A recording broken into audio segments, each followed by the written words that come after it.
Oiê, tá todo mundo bem? Enfim, eu vou falar um pouco sobre o Brasil Sensorial, que é um dos projetos mais incríveis que eu tô fazendo atualmente.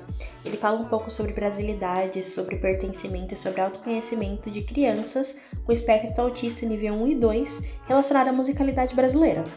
Eu comecei com as pesquisas que passaram no início do vídeo e aqui eu fiz alguns porcótipos. Nesse caso, eu tô mostrando aí um dos porcótipos que foi com um cano.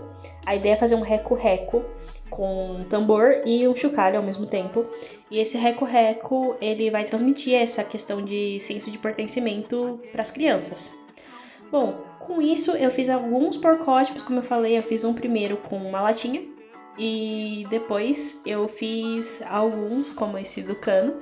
E aí eu tô mostrando no vídeo que eu parti pro meu segundo protótipo, entre aspas, que foi um teste, na verdade, com uma madeira de espessura mais macia, que no caso foi a madeira Pinus. Eu vi que ela era bem mais macia, no caso ela era bem mais maleável.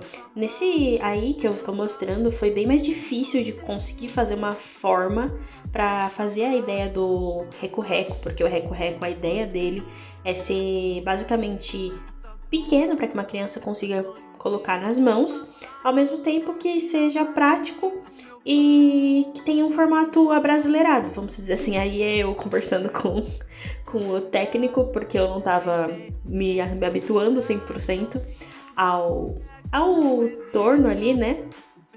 E eu utilizei bastante esse equipamento, eu fiquei muito tempo aí, na verdade. Então vocês podem ver que a metade do vídeo vai ser eu tentando esculpir, porque eu fiquei bastante tempo para conseguir tomar forma, principalmente nos primeiros projetos.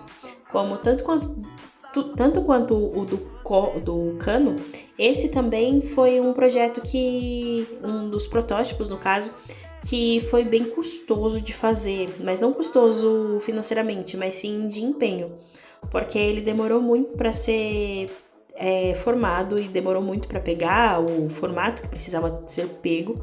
Aí é o Félix, que é o nosso querido técnico, me ajudando, porque o torno estava com alguns probleminhas, mas isso não impediu eu conseguir fazer a forma certinha.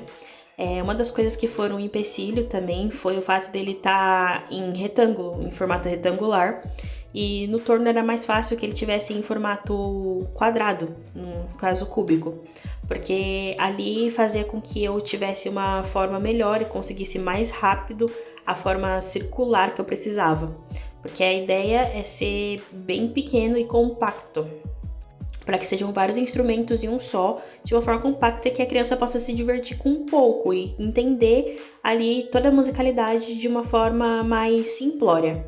Eu vou deixar aí também as fotos de alguns rascunhos de como era para ficar, né? Qual era o objetivo por dentro, como ele era para ser manuseado, como, enfim, os desenhos, os rascunhos, os esquetes, né?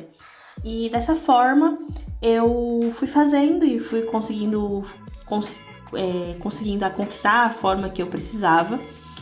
Demorou bastante mesmo, mas eu consegui no final e ali eu comecei a mexer um pouco também.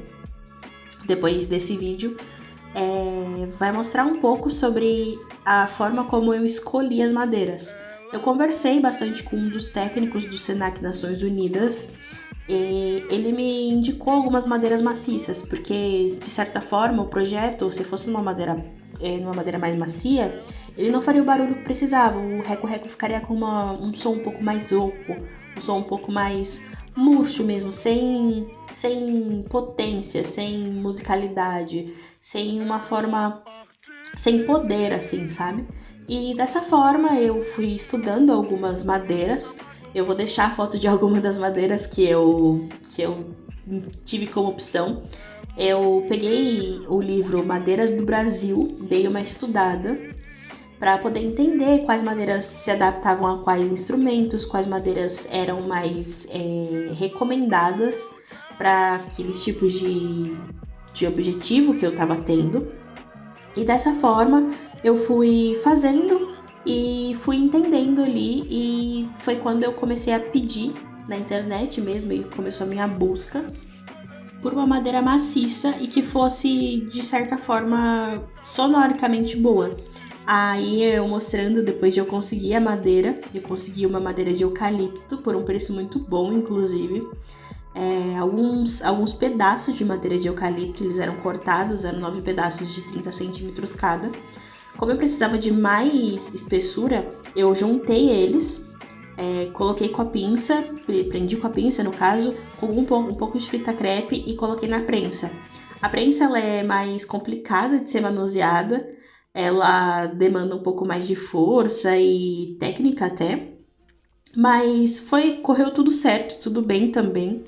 Foi muito interessante mexer ali, na verdade, porque eu tive essa sensação de fábrica mesmo, sabe? Foi bem interessante.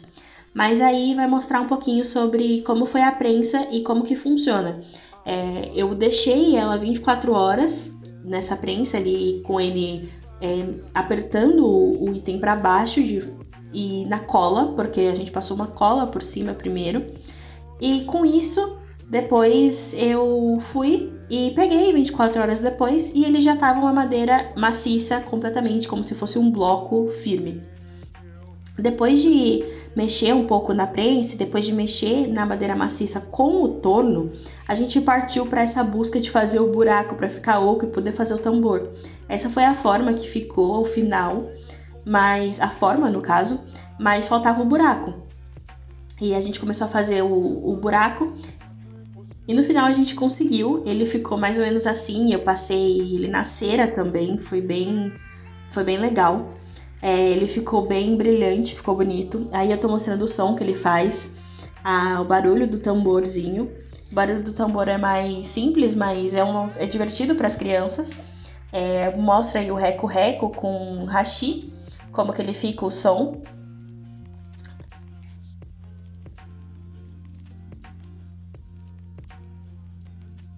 E esse é a segunda forma, que foi feito no torno.